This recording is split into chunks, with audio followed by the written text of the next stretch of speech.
തുടക്കം തന്നെ ഇവിടെ 6:30 തന്നെ അദ്ദേഹം എത്തുമ്പോൾ തന്നെ ഇവിടെ ഒരു ചെറിയ നിര രൂപപ്പെട്ടിരുന്നു. അതോടൊപ്പം തന്നെയാണ് മറ്റ് ഇടങ്ങളിൽ ഇതിലെ ഇപ്പോൾ മറ്റ് ബൂത്തുകളിലുമെല്ലാം തന്നെയും അത്യാവശ്യം ആളുകൾ രാവിലെ തന്നെ എത്തി വോട്ട് രേഖപ്പെടുത്തുന്ന ഒരു രീതിയാണ് നമുക്ക് കാണാനായിട്ട് സാധിക്കുന്നത്.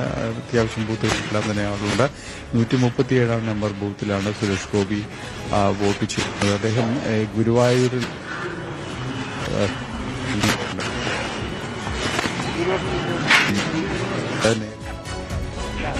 ഞങ്ങൾ പറഞ്ഞാണ് അതിൻ്റെ ഒരു സംഗതി. ഇത്തവണ ഏത് തീറ്റ് തോൽക്കുമെന്ന് ചോദിച്ചാൽ അങ്ങനെ പറയാൻ കഴിയില്ല. കാരണം എന്താണെന്ന് വെച്ച് കഴിഞ്ഞാൽ എല്ലായിടത്തും നല്ല മത്സരം നടക്കുന്നുണ്ട്. അപ്പോൾ ബഹുഭൂരിപക്ഷം സീറ്റുകളും ലീഗ് നേടും. UDF തങ്ങൾ പറഞ്ഞത് തന്നെയാണ് അതിൻ്റെ കണക്ക്. എല്ലാവരും ഒരേ കണക്കാണ് ഏകദേശം പറയുന്നത്. അപ്പോൾ അതിലെന്തോ ഉണ്ട് നിങ്ങൾ കരുതിയാൽ മതി. അല്ലാതെ മറ്റൊന്നും സംഭവിക്കാൻ യാതൊരു സാധ്യതയും ഇലക്ഷൻ രംഗം നോക്കണ ആർക്കും പറയാൻ കഴിയില്ല.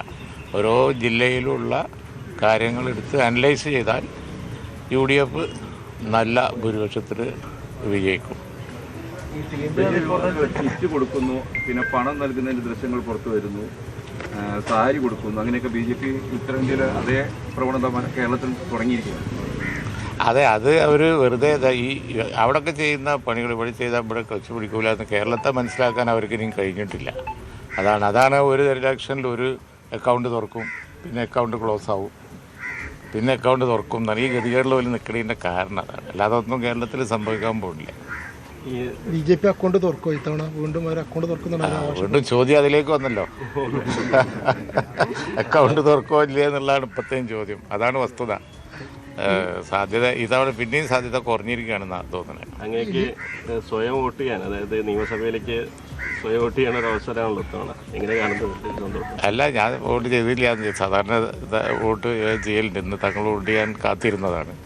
കാരണം തങ്ങൾ എനിക്കാണ് വോട്ട് ചെയ്യാൻ സാധ്യത.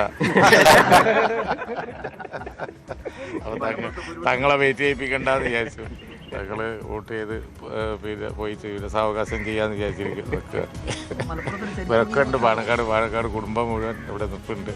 ഒക്കെ എനിക്ക് വോട്ട് ചെയ്യാനാണ് സാധ്യത.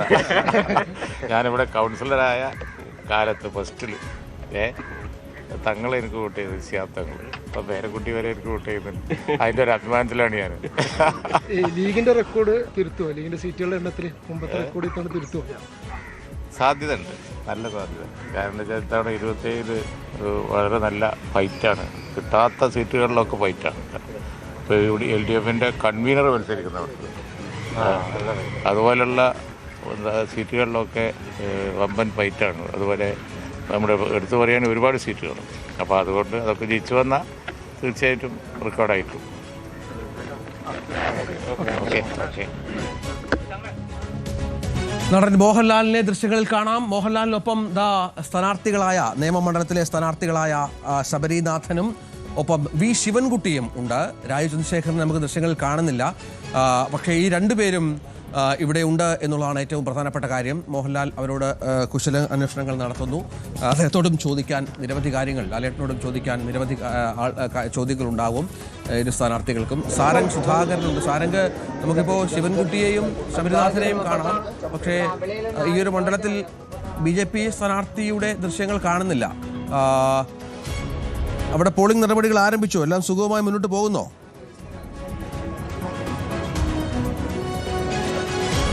രഞ്ജിത്ത്, പോളിംഗ് നടപടികൾ ഇവിടെ ആരംഭിച്ചു കഴിഞ്ഞു. നമുക്ക് കാണാം ദൃശ്യങ്ങളിൽ ശിവൻകുട്ടിയും ശബരിനാഥും മോഹൻലാലും ഒരുമിച്ച് നിൽക്കുന്ന മനോഹരമായ ദൃശ്യമാണ് നമുക്കിപ്പോൾ കാണാനുള്ളത്.